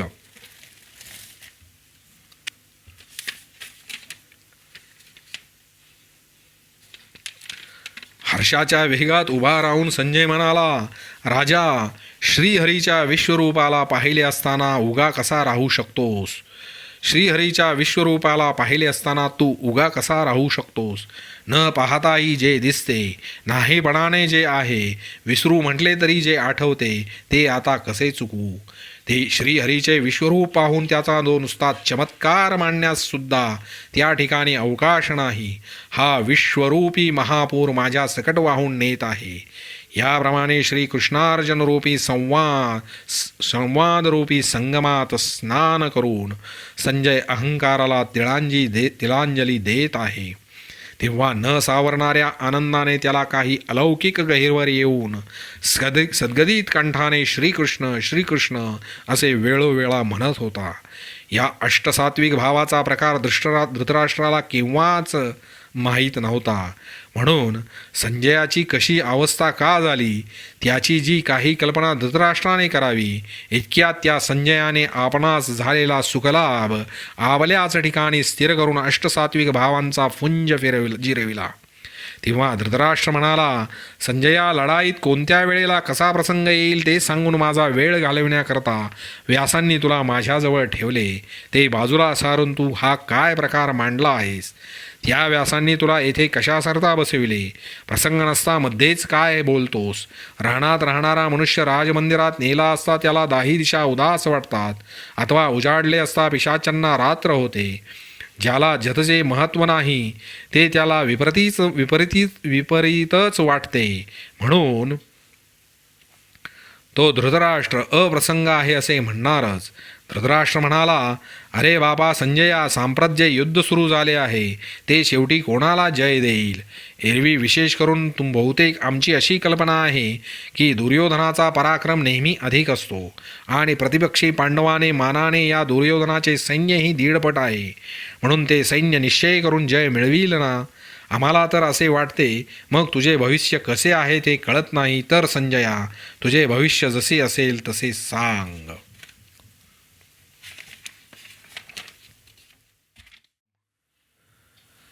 यत्र योगेश्वरः कृष्णो यत्र पार्थो धनुर्धरः तत्र श्रीविजयो भूतिः ध्रुवा नीतिर्मतिर्मम. जेथे योगेश्वर कृष्ण व जेथे धनुर्धर पार्थ असतील तेथे श्री, विजय, ऐश्वर्य आणि अढळनीतीही आहेतच असे माझे निश्चित मत आहे. यया बोलो संजयो म्हणे, जी एरांची मी नेणे पर्यायुष्य तेथे जिने हे पुढे की गा. या धृतराष्ट्राच्या बोलण्यावर संजय म्हणाला, महाराज, आम्ही एकमेकांचे काय होईल हे मी जाणत नाही, परंतु जेथे आयुष्य आहे तेथे जगणे निश्चित आहे. चंद्र तेथे चंद्रिका, शंभू तेथे अंबिका, संत तेथे विवेका असणे की जी. महाराज, जेथे चंद्र तेथे चांदणे असावयाचेच, शिव तेथे शक्ती असावयाचीच व संत तेथे सुविचार असावयाचाच. राओ तेथे कटक, सौजन्य तेथे सोयरीक, वह्नी तेथे ताहक सामर्थ्यकी. राजा तेथे सैन्य, प्रेम तेथे संबंध व जेथे अग्नी तेथे जाळण्याची शक्ती असावयाचीच. दया तेथे धर्मो, धर्मो तेथे सुखागमो, सुखी पुरुषोत्तमो असे जैसा. दया तेथे धर्म, धर्म तेथे सुखप्राप्ती आणि सुखाच्या ठिकाणी जसा पुरुषोत्तम असतो. वसंत तेथे वणे, वन तेथ सुमणे, सुमणी पालंगणे सारंगाची. जेथे वसंत तेथे तिथे झाडांना नवी पालवी असावयाचीच, व नवी पालवी तेथे फुले, व फुले तेथे भ्रमरांचे समुदाय असावयाचेच. गुरु तेथे ज्ञान, ज्ञानी आत्मदर्शन, दर्शनी समाधान आधी झैसे. जेथे गुरु तेथे ज्ञान, जेथे ज्ञान तेथे आत्मदर्शन, आणि जेथे आत्मदर्शन तेथे समाधान असतेच. भाग्य तेथ विलासू, सुख तेथे उल्लासू, हे असो तेथ प्रकाशू सूर्य जेथे. जेथे भाग्य तेथे सुखभोग, व जिथे सुखभोग तेथे प्रसन्नता, असो हे राहू दे. जेथे सूर्य तेथे प्रकाश असावयाचाच. तैसे सकळ पुरुषार्थ, जेणे स्वामी का सनाथ, तो श्रीकृष्णराव जेथ तेथ लक्ष्मी. त्याप्रमाणे ज्या स्वामीच्या योगाने चारी पुरुषार्थ सनाथ झाले आहे, तो श्रीकृष्ण राजा जेथे आहे तेथे लक्ष्मी असावयाचीच. आणि आपले कांतेशी, ते जगदंबा जयापासी, आणि मादिकी कायदासी नवदी तयाती. आणि ज्याच्याजवळ आपल्या पतीसह ती जगन्माता लक्ष्मी आहे, अणिमादिक सिद्धी देखील त्याच्या दासी होत नाहीत काय.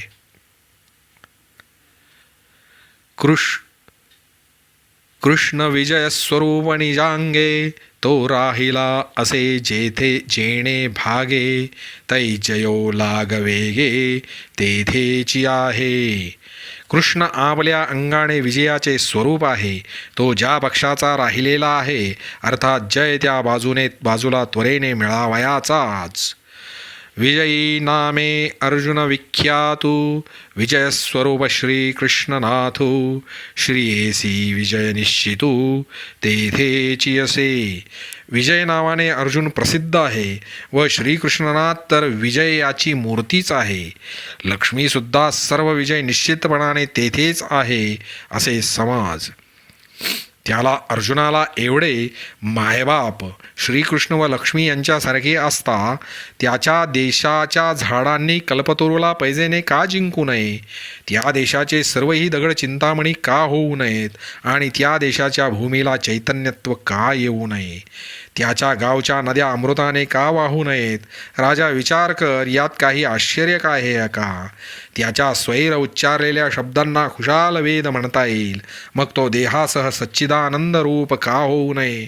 त्याचा बाप श्रीकृष्ण आहे व लक्ष्मी आई आहे. त्याच्या अधीन स्वर्ग व मोक्ष हे दोन्ही पदे आहेत. म्हणून ज्या पक्षाला तो लक्ष्मीचा पती उभा आहे, तेथे सर्व सिद्धी मूर्तिमंत आहेत. याशिवाय मी दुसरे काही जाणत नाही. आणि मेघ हा समुद्राच्या पाण्याचा बनलेला असला तरी उपयोगाने त्याच्यापेक्षा अधिक चांगला आहे, तसा संबंध आज त्या अर्जुनाच्या ठिकाणी आहे. लोखंडाला सोनेपणाची दीक्षा देणारा परीस हा लोखंडाचा गुरु आहे खरा, परंतु जगाला पोचणारा व्यवहार तेच जाणते. या उदाहरणात गुरुपणाला कमीपणा येतो असे कोणी कदाचित म्हणेल. अग्नी हा दिव्याच्या रूपाने आपला प्रकाश प्रकाशित करतो, त्याप्रमाणे देवाच्या सामर्थ्यानेच अर्जुन बलवान झाला आहे. परंतु अर्जुन देवापेक्षाही सामर्थ्यवान आहे अशी वर केलेली अर्जुनाची स्तुतीच देवाला पुष्कळ प्रकारे आवडते, असे या स्तुतीचा गौरव आहे. आणि ज्या आपल्या मुलाकडून मी सर्व गुणात जिंकला जावा अशी बापाला इच्छा असते, ती श्रीकृष्णाच्या ठिकाणी फळाला आली. ही जी देवाची इच्छा होती ती सफळ झाली. फार काय सांगावे. धृतराष्ट्र राजा अर्जुन हा कृष्णकृपेने असा कृतकृत्य झाला की तो ज्या पक्षाकडे जाणून बुजून आहे, हे राजा, तोच पक्ष विजयाची जागा आहे, यात तुला काय संशय वाटत आहे. त्या पक्षाकडे जर जय न येईल तर तो जयच खोटा होईल.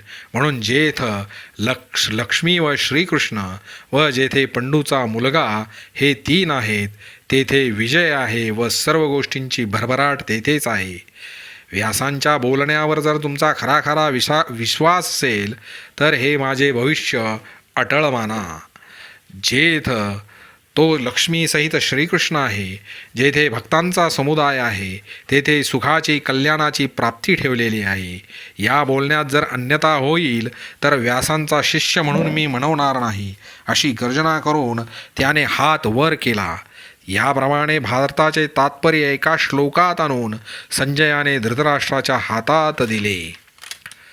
जसा अग्नी केवढा तरी मोठा आहे, परंतु वातीच्या टोकावर ठेवून सूर्याची गैरहजेरी भरून काढण्याकरता तो आणावा, त्याप्रमाणे अनंतवेद 1.25 लाख भारत झाले व भारताचे सार 700 श्लोकांची गीता झाली.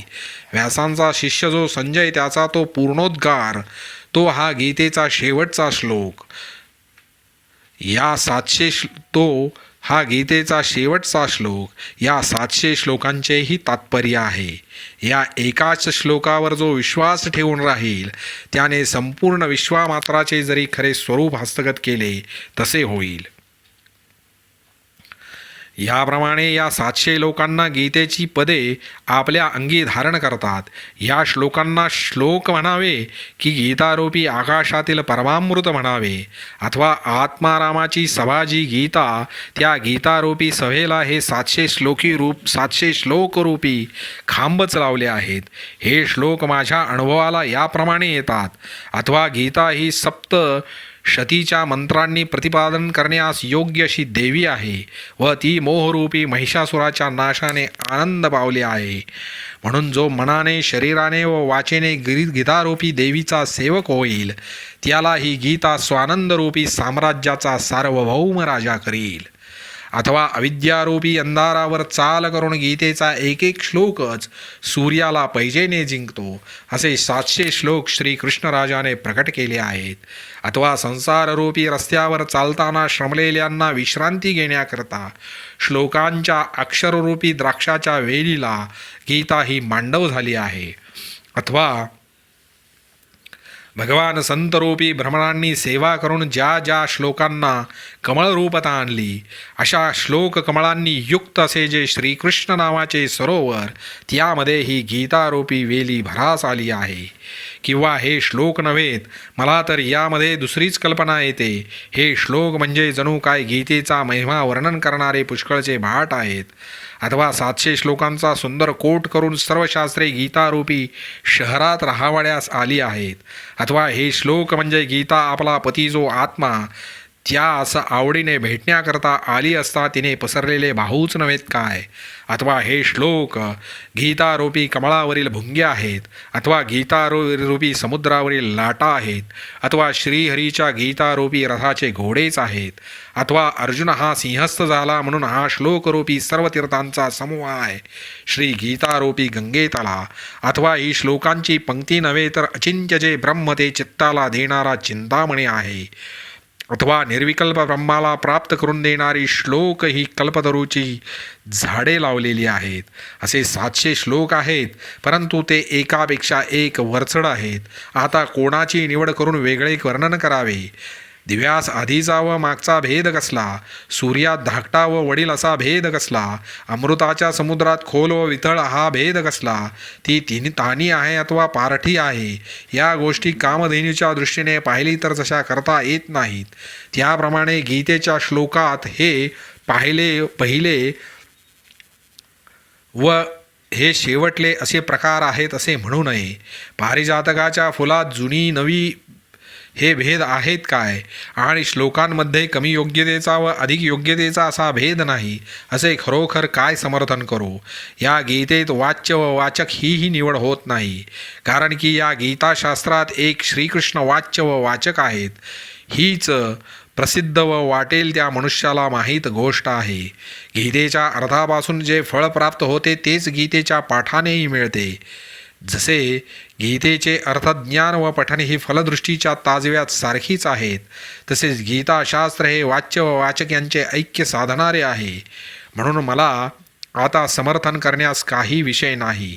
गीता ही प्रभूची वाङ्मय सुशोभित मूर्ती आहे असे समजा. इतर शास्त्र आपल्या विषयांचे अर्थज्ञानरूपी फल देऊन आपण नाहीसे होते, तसे हे गीताशास्त्र नाही, तर हे सगळे परब्रह्मच आहे. देवांनी विश्वाच्या करुणाने ब्रह्मानंद सोपा करून अर्जुनाच्या निमित्ताने कसा प्रकट केला आहे, ज्याप्रमाणे चकोराच्या निमित्ताने कलांनी युक्त असलेल्या चंद्राने तापलेले तिन्ही लोक शांत केले, अथवा कळिकाळरूपी तापाने तप्त झालेल्याची पीडा नाहीशी करण्याच्या हेतूने शंकराने गौतमाच्या निमित्ताने गंगेच्या ओघ खाली सोडून दिला, त्याप्रमाणे अर्जुनाला वासरू बनून श्रीकृष्णरूपी गायीने हे गीतेचे दुभते जगाला पुरेल एवढे दिले आहे. या गीतारूपी गंगेत जर तुम्ही अंतःकरणपूर्वक स्नान कराल तर हे गीतारूपी ब्रह्मच तुम्ही व्हाल, अथवा पाठाच्या रूपाने नुसती जीभच ओली कराल तरी परसाने लोखंडाच्या एका भागाला स्पर्श केला असता त्या लोखंडाचे इतर सर्व भागांचे जसे आपोआप सोने होते, त्याप्रमाणे पाठरूपी वाटेने गीतेचे श्लोक मुखाला लावता न लावता तोच ब्रह्मतेची पुष्टी अंगाला येईल. अथवा गीतेकडे तोंड वाकडे करून जरी पडल्या पडल्या कानाने गीता ऐकली, कारण की ज्याप्रमाणे समर्थदाता कोणाला नाही असे म्हणत नाही, त्याप्रमाणे गीता ही आपल्या ऐकण्याने पठनाने अथवा अर्थज्ञानाने मोक्षापेक्षाही कमी काही देत नाही. म्हणून शहाण्या मनुष्याच्या समागमाने एका गीतेचाच सेवन करावे, इतर सर्व शास्त्रे घेऊन काय करावयाचे आहे. आणि श्रीकृष्णार्जुन हे धागा न लागेल अशी ही मोकळी कथा बोललो, ती व्यासांनी वाटेल त्याला तळहातावर घेता येईल इतकी सोपी केली. जेव्हा आई मुलाला प्रेमाने जेवू घालावयास बसते, तेव्हा त्या मुलाला घेता येईल असे जसे घास करते, अथवा ज्याप्रमाणे शहाण्या माणसांनी पंखा बनवून अफाट वाऱ्याला आपल्या स्वाधीन केला, तसे शब्दांनी जे प्राप्त होत नाही ते अनुष्टुप शब्दात बसून स्त्री शूद्रादिकांच्या समुद्रतीला उतरेल असे श्री व्यासांनी केले. स्वाती नक्षत्राच्या पाण्याचा थेंब जर मोती झाले नसते तर तो सुंदर स्त्रियांच्या शरीरावर कोठून शोभली असती. नाद जर वाद्याच्या रूपाला न येता तर तो कानाला गोचर कसा झाला असता, व सुवास जर फुले झाला नसता तर तो सुगंध नाकाने कसा घेतला जाता. गोडी जर पक्वान्न झाली नसती तर ती जिभेला कशी घेता आली असती. आरशाशिवाय डोळ्याला डोळा दिसेल काय.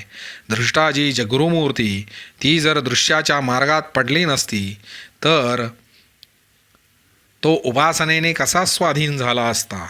त्याप्रमाणे जे अपार ब्रह्म ते जर 700 श्लोकांच्या मर्यादेत आले नसते तर ते ब्रह्म या जगात कोणाला प्राप्त होऊ शकले असते. मेघ हा जरी समुद्राचे पाणी धारण करतो तरी जग समुद्राकडे न पाहता मेघाकडेच पाहते, कारण जे अमर्याद आहे ते कोणाला प्राप्त करून घेता येत नाही आणि वाचेला प्राप्त होत नाही असे ते जर हे 700 सुंदर श्लोक होते ना तर ते कानांनी मुखाने भोगता येईल असे का झाले असते. म्हणून जगावर व्यासाचा हा मोठा उपकार झाला की त्यांनी श्रीकृष्णाच्या बोलण्याला ग्रंथाचा आकार दिला, आणि तोच हा ग्रंथ व्यासांची पदे पाहता पाहता मी आता मराठी भाषेच्या रूपाने ऐकण्याच्या मार्गाला आणला. व्यासादिकांची ज्ञाने ज्या गीतेत संशयमुक्त वापरतात त्या गीतेच्या बाबतीत मी देखील एक गरीब मनुष्य बडबड करीत आहे, परंतु गीता ही भोळा शंकर आहे. ती व्यासरूपी वचनरूपी फुलाची माळ जरी धारण करतो तरी माझ्या मराठी ओव्यारूपी दुर्वाळा दळांना खास नाही म्हणणार नाही.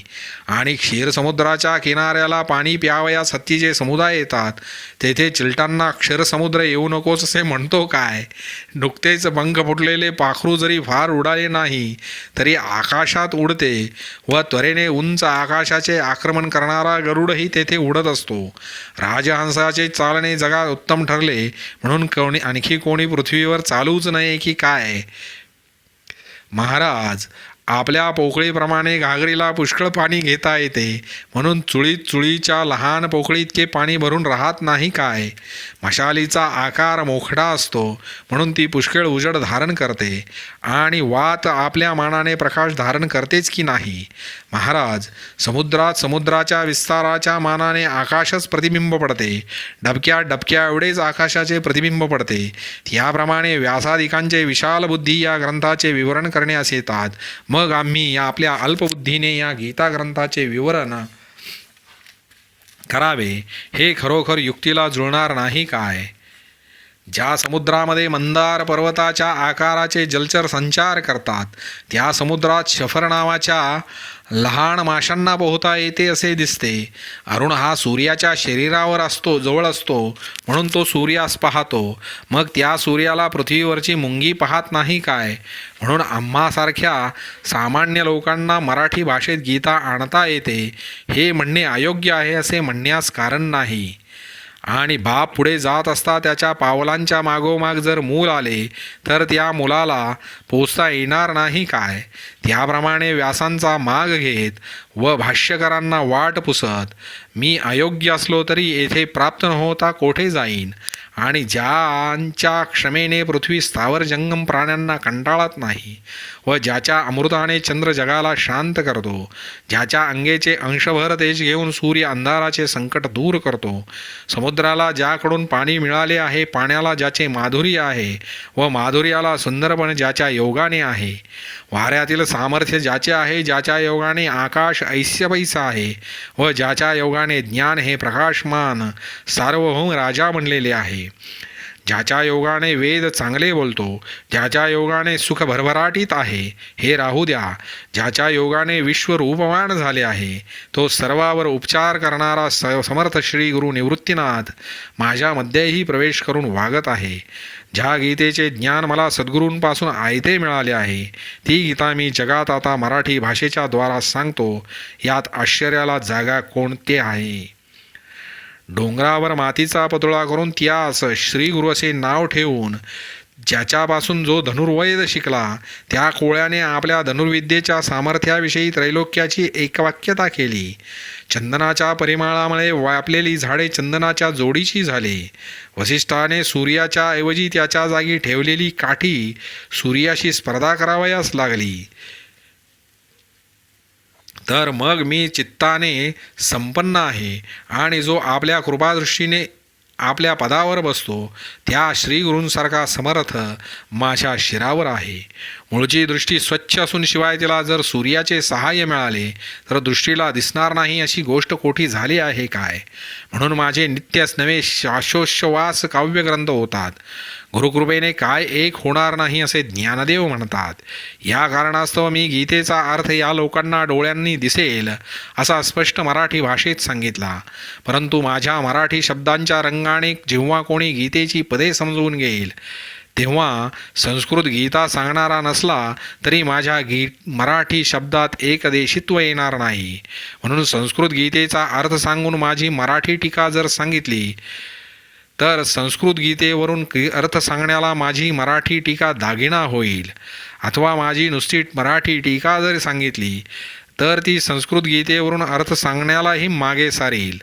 सुंदर अंगावर दागिना घातला नाही तर तो दागिना मोकळा शोभतो, अथवा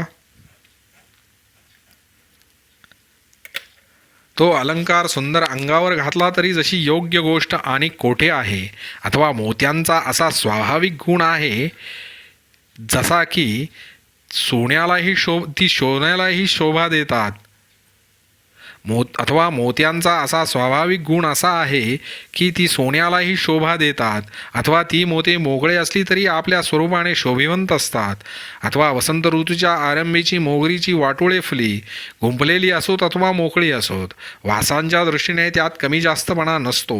त्याप्रमाणे संस्कृत गीतेसह माझी मराठी टीका सांगितली तरी शोभा आणील, अथवा संस्कृत गीता न सांगता केवळ माझी मराठी टीका सांगितली तरी शोभा दाखविणारच.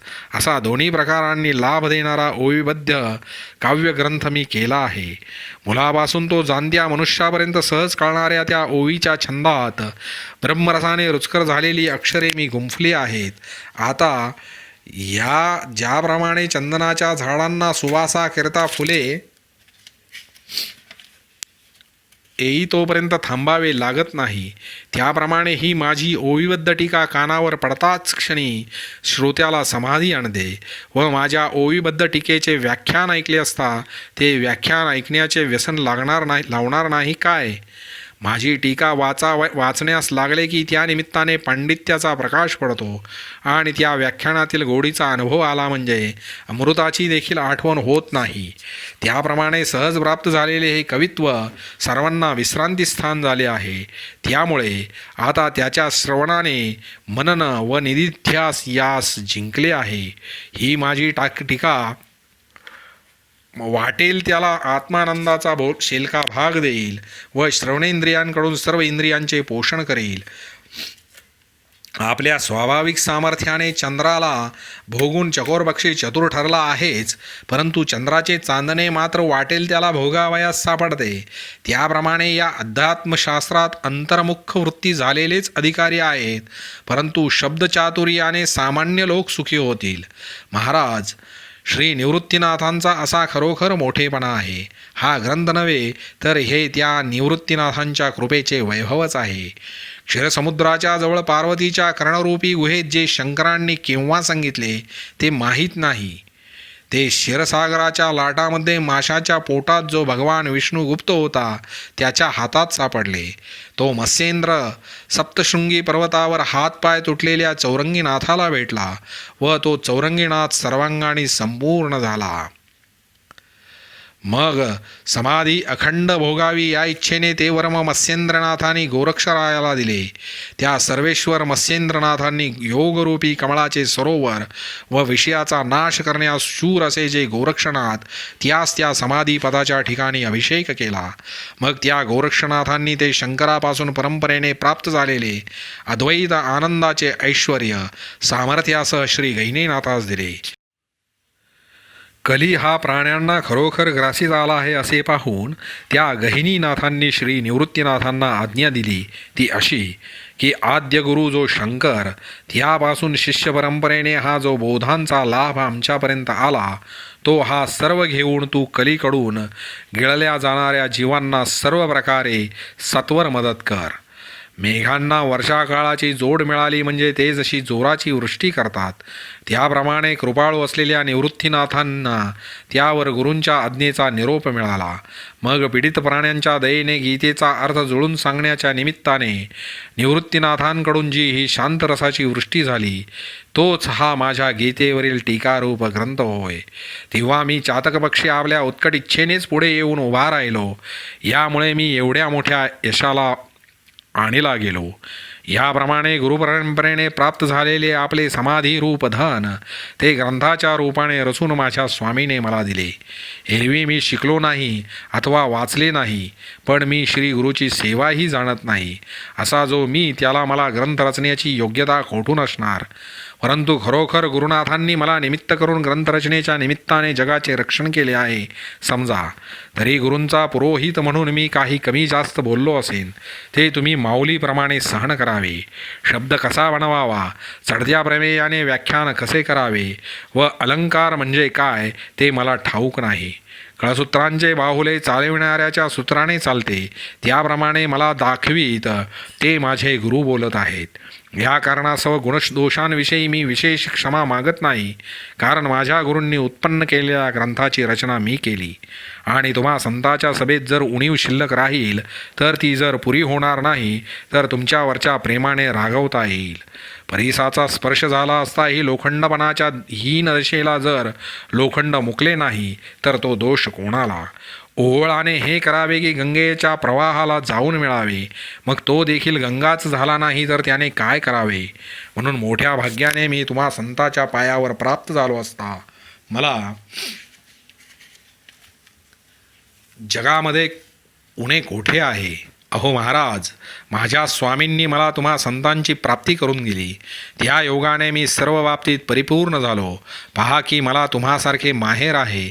त्या योगाने हा माझा ग्रंथाचा हट्ट सुखाने सिद्धीस गेला.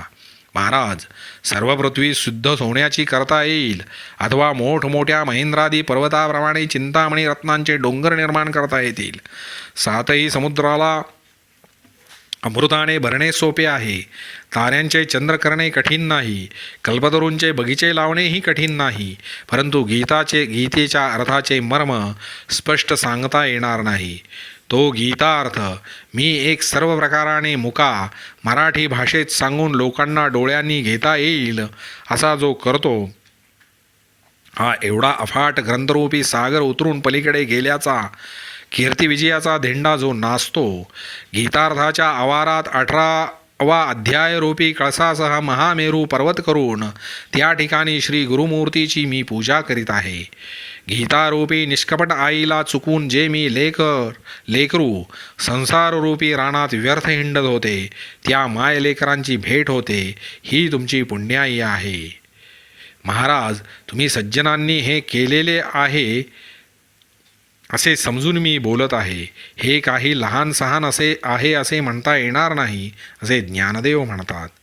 फार काय सांगू, जो हा तुम्ही ग्रंथसमाप्तीचा आनंददायक सोहळा दाखविला, त्या योगाने माझ्या संपूर्ण जन्माचे फळ मला प्राप्त करून दिलेत. महाराज, मी जी आशा धरून तुमच्याविषयी खात्री बाळगली, ती सर्व पुरी करून आपण मला सुखी केलेत. महाराज, माझ्याकरता तुम्ही जी ग्रंथाची दुसरी सृष्टी केलीत, तिच्याकडे पाहून आम्ही विश्वामित्राला देखील हसू.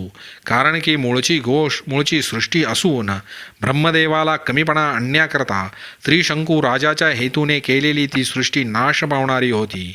ही ग्रंथरूपी सृष्टी अशी नाश पावणारी तुम्ही केली नाही. शंकराने उपमन्यूच्या लोभाने क्षीरसागर देखील केला, पण तोही येथे उपमा देण्यास योग्य होत नाही, कारण की त्याच्या पोटात विष आहे.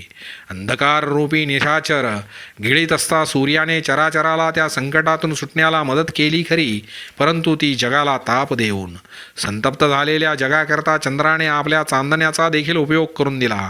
त्या कलंकयुक्त चंद्रासारखे हे आहे असे कसे म्हणता येईल? महाराज, म्हणून तुम्ही संतांनी माझ्यावर जो हा ग्रंथरूपी उपकार केला, तो पुन्हा विचार केला असता त्रैलोक्यात निरुपम असा आहे असे दिसते. महाराज, फार काय सांगावे, तुमच्या कृपेने केलेले हे धर्माचे व्याख्यान शेवटला गेले. या ठिकाणी माझा काय तो फक्त सेवकपणा उरला. आता या विश्वरूपी देवाने या वाग्यज्ञाचे संतुष्ट व्हावे. संतुष्ट होऊन मला असे पसायदान द्यावे. खळांचा कुटिलपणा नाहीसा व्हावा आणि त्यांची सत्कर्माच्या ठिकाणी आवड वाढावी व प्राण्यांच्या एकमेकांशी जीवाभावापासून मैत्री व्हावी. पापाचा अंधार जावा व विश्वात स्वधर्मरूपी सूर्याचा उदय व्हावा. प्राणिमात्रात जो जे इच्छील ते त्याला प्राप्त होऊ. संपूर्ण कल्याणाचा वर्षाव करणाऱ्या ईश्वरनिष्ठांचे समुदाय या भूतलावर निरंतर सर्व प्राण्यांना भेटोत.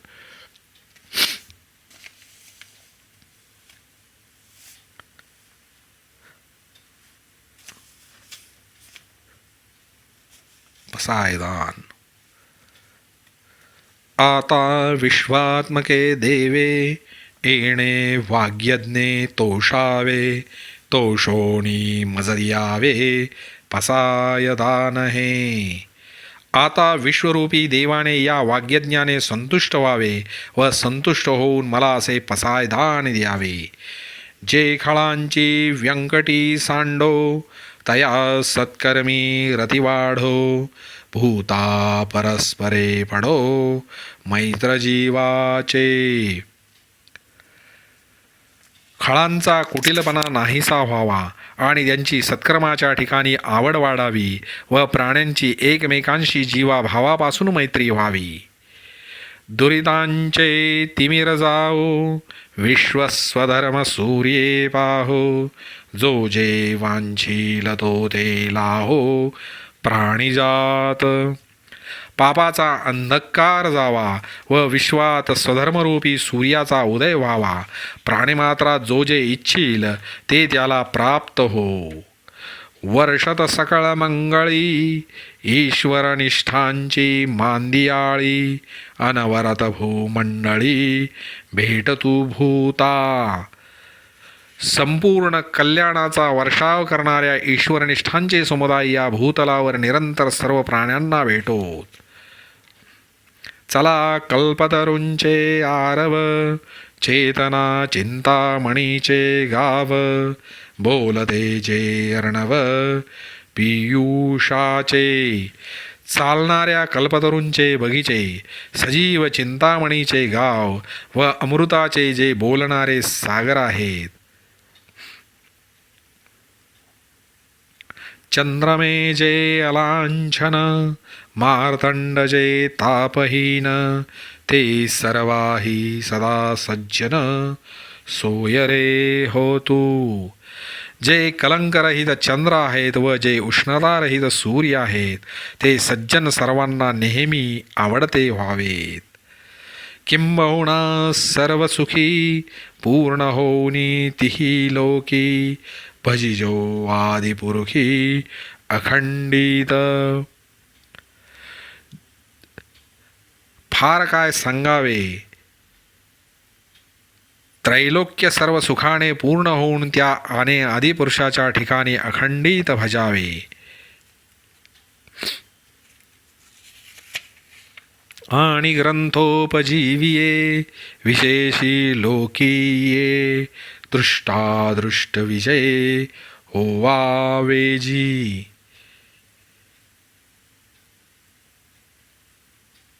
आणि महाराज, या मृत्यूलोकात विशेष करून हा ग्रंथच ज्याचे जीवन होऊन राहिला असेल, त्यांनी इहलोकीचे व परलोकीचे भोगांवर विजयी व्हावे. एथ म्हणे श्री विश्वेश्वराव, हा होईल दान पसाओ, येणे वरे ज्ञानदेव सुखिया झाला. तेव्हा विश्वाचे प्रभुराय श्री निवृत्तीनाथ म्हणाले की हा दानप्रसाद होईल व या वराने ज्ञानदेव अंतःकरणात सुखी झाले. याप्रमाणे युगांपैकी कलियुगात आणि महाराष्ट्र देशात श्री गोदावरीच्या दक्षिण तीरावर त्रैलोक्यामध्ये जे एक पवित्र अनादी पंचक्रोश क्षेत्र आहे व जेथे जगातील सर्व जीवांची चालक श्री महालया श्री मोहिनीराज आहे, तेथे यदुवंशाची शोभा व सर्व कलांचे राहण्याचे ठिकाण जो पृथ्वीपती श्रीरामचंद्र तो न्यायाने राज्य करीत होता, तेथे आदिनाथ शंकर यांच्या परंपरेत उत्पन्न झालेला श्री निवृत्तीनाथ सूत जो ज्ञानदेव, त्याने गीतेवर देशी भाषेचा अलंकार चढविला. याप्रमाणे श्री भारतरूपी गावात भीष्म नावाच्या प्रसिद्ध पर्वात श्री कृष्णार्जुनांनी जो चांगला संवाद केला, जो उपनिषदांचे सार आहे व सर्व शास्त्रांचे माहेर आहे व परमहंसरूपी राजहंसांनी सेवन करण्याचे मानस सरोवर आहे, त्या गीतेचा 18वा अध्याय कळस आहे व तेथे संपूर्ण झाला आहे, असे श्री निवृत्तीनाथांचे दास ज्ञानदेव म्हणतात. या ग्रंथाच्या पुण्यरूपी संपत्तीने सर्व भूतांनी सर्व सुखांनी उत्तरोत्तर संपूर्ण व्हावे. उपनिषदांचे सार, सर्व शास्त्रांचे माहेर, परमहंसी सरोवर सेविजे जे, ते गीतेचा कलशू संपूर्ण अष्टादशू म्हणे निवृत्तीदासो ज्ञानदेव. पुढती पुढती पुढती या ग्रंथपुण्य संपत्ती सर्व सुखी सर्वभूती संपूर्ण होईजो. या ग्रंथाच्या पुण्यरूपी संपत्तीने सर्व भूतांनी सर्व सुखांनी उत्तरोत्तर संपूर्ण व्हावे.